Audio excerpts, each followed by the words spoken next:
এর আগের ভিডিওতে তো দেখছো যে আমি ইন্ডিয়ার বাইরে মায়ানমার কেমনে গেছিলাম। যারা দেখছো তো দেখছো, আর যারা দেখছো না একবার দেখে আইও যে কোন রাস্তা হয়ে আমি কেমনে গেট ফারাইছি।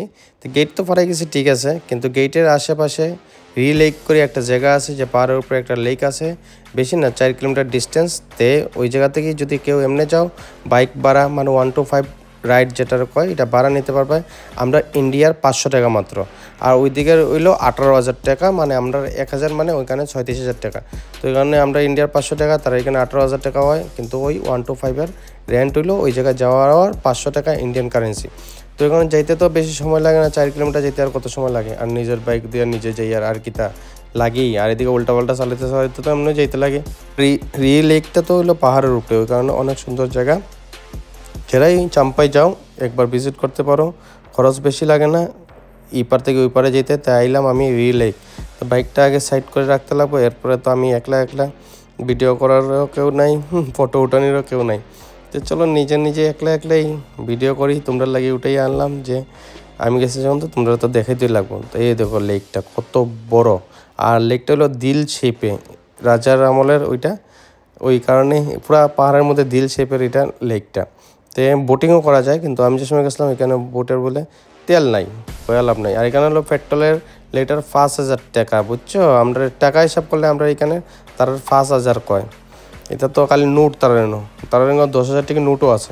আর গরমের মধ্যে দুলা খাইয়া তো গেছি ইন্ডিয়া থেকে মায়ানমার বাইক চালিয়ে, কি তা মনে করো আমার দুলা খাইয়া গেছি। আর এদিকে ফটো ভিডিও শ্যুট ওইতেই আছে।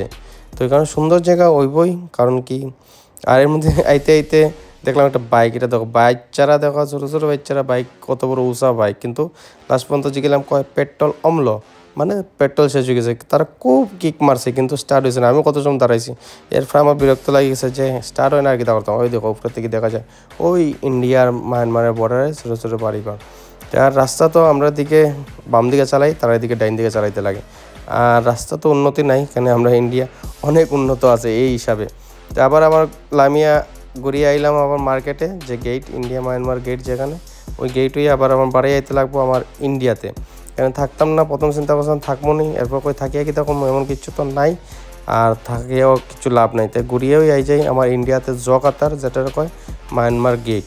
এই দেখো মায়ানমার হাইওয়ে দেখছো নি, আমরা বহুত উন্নতি আছে আমাদের ভারত, রাস্তাঘাট যেসব রকম কও, তার এদিকে টেকারিও বেশি লেগে কোনো দাম নাই। এই দেখো মায়ানমার থেকে ইন্ডিয়া যাওয়ার রাস্তা দেখছো, এই দেখো ইস্পার ওস্পার হো গিয়া। তা আমি ইন্ডিয়াতে ইয়ে পড়ছি, তো ইন্ডিয়াতে এলে তো আমরা ভালো রাস্তা পাইলাম, কেন ইন্ডিয়ার রাস্তা এই দেখো আমরা ইন্ডিয়ার হাইওয়ে দেখছি অনেক সুন্দর। আর এটা হলো জকাতার ভিলেজ, মেন গেট থেকে 3 কিলোমিটার উপরে।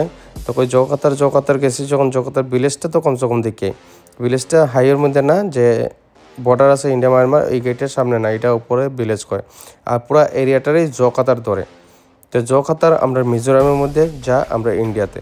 তখন জকাতার থেকে বাড়াইয়া তো আমার কই যেতে লাগবো আইজল হয়ে আমার আবার ঘুরিয়া তো আইতেই লাগবো আস্তে আস্তে। তো এই কারণে সন্ধ্যা বাজার দিকে বাড়িয়া পড়লাম আইজলের উদ্দেশ্যে। তখন আস্তে আস্তে আইজল যাইমু গিয়া, চাম্পাই আর থাকতাম না। তো ওই কারণে আবার আইলাম চাম্পাই গেটও একটু জিগাইলো কই থেকে আইসি কি আসে বিষয়, জিগানির পরে কই যাইমু জিগাইলো আইজল। তাই আমি কইলাম আইজল যাইমু গিয়া। তো এরপর করলো একলা নিয়ে আমি কই একলাই আমি দুনিয়ায় ঘুরি, কিছু করার নেই। তো এখন আমি যেমন আইজল, আর নেক্সট ভিডিওর লাগে অপেক্ষা করিও তোমরা দেখ।